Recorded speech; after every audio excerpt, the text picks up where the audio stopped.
자, 다 같이 앞에 한번 볼게요. 1번 문제.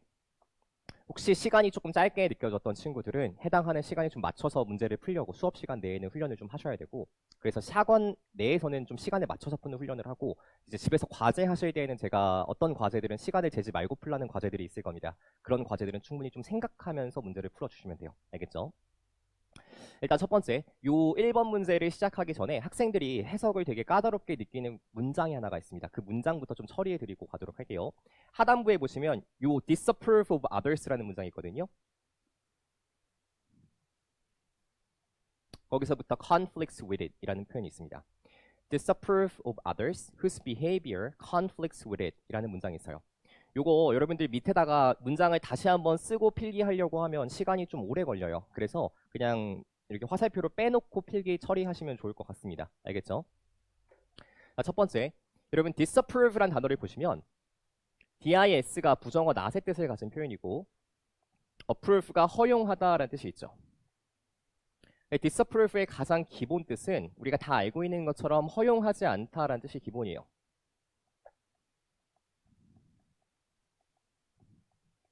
이게 disapprove가 가진 가장 기본적인 의미입니다. 근데 이렇게 한번 생각해 볼게. 제가요, 결혼할 상대방을 데리고 집에 갔습니다.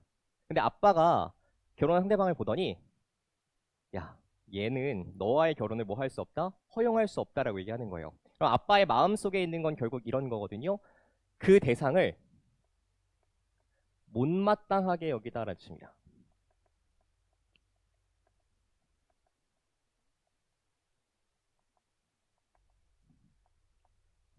지금 문장에서는 허용하지 않다라는 뜻이 아니라 못마땅하게 여기다라는 뜻으로 해석이 돼요. 그래서 disapprove 뒤에 of가 따라 붙게 되면 못마땅하게 여기는 대상이라는 표시를 해서 무엇에 대하여라고 해석을 처리해 줍니다.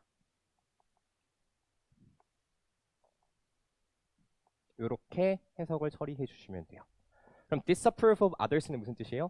다른 사람들에 대하여 못마땅하게 여기다 라는 뜻이겠죠. 자, 뒤에 있는 whose도 같이 좀 해석 처리해 드리도록 할게요. 이 whose는 뭐뭐의, 선행사의 이렇게 해석을 처리해 주시면 되는데 다른 사람들의 behavior, 행동이 그것과 갈등을 여기는 것 이렇게 해석을 처리해 주시면 되겠습니다. 알겠죠? 여기까지 정리를 하고 첫 번째 문장부터 한번 시작해 보도록 할게. 보세요. 삶의 어느 순간에 대부분의 사람들은 pause, 잠깐 멈추어요. to, 뭐 하기 위해서. 뭐 하려고? 자신들이 가지고 있는 도덕적 원칙들에 대해서 한 번쯤 reflect, 성찰해보고 생각해본다라고 하는 겁니다. 그리고 또 어디에 대해서 생각해보기 위해서 멈추냐면 이러한 원칙들이 가진 실용적 함의들은 뭐가 있는가 이런 거에 대해 생각해보려고 멈춘다는 거예요. 그리고 때때로 사람들은요, 생각해본대. 어떤 원칙들을 사람들이 가져야 할지 또는 어떠한 도덕적 기준들이 가장 잘 정당화될 수 있는지 이런 것들에 대해서 한 번쯤 생각해 본다라고 하는 겁니다. 그럼 첫 문장의 내용은 계속해서 무슨 얘기 나오고 있어요? 도덕적 원칙을 생각해 본다. 이 내용 나오고 있지. 정리해 볼게. 사람들은요, 도덕적 원칙을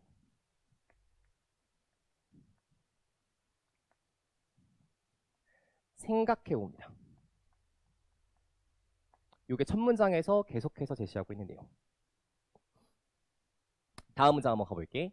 한 개인이 도덕적 원칙을 accept, 받아들였을 때, 자, 생각에서 뭘로 바뀌었어요?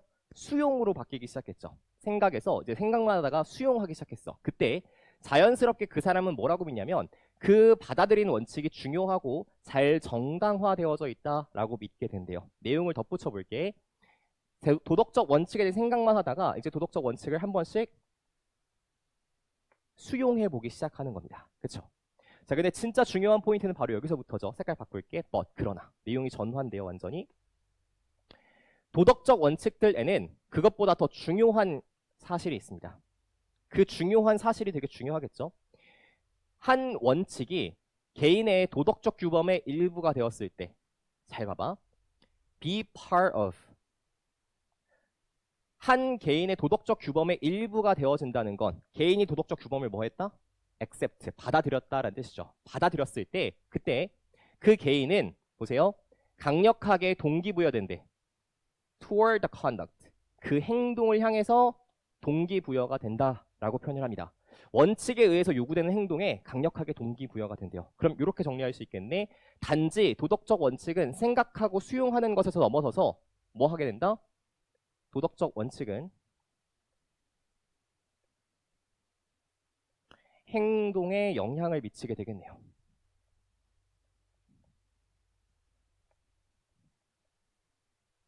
이렇게 정리를 해줄 수가 있겠네. 그렇죠? 그리고 against behavior. 어떤 행동에 대항하게 되는데 내가 가진 도덕적 원칙과 갈등을 일으키는 행동은 대항할 수밖에 없게 된다고요. 그 개인은 tend to feel guilty. 죄책감을 느끼게 돼요. 언제? 그 또는 그녀의 행위가 보세요. 원칙을 위배했을 때, 행위가 원칙을 위배했을 때 그때 나는 죄책감을 느끼게 된다고. 원칙이 어디에 영향을 미친다고요? 행동에 영향을 미친다고. 그대로 같은 말이지. 그리고 disapprove others. 다른 사람들을 되게 못마땅한 존재로 여겨요. 어떤 사람들을?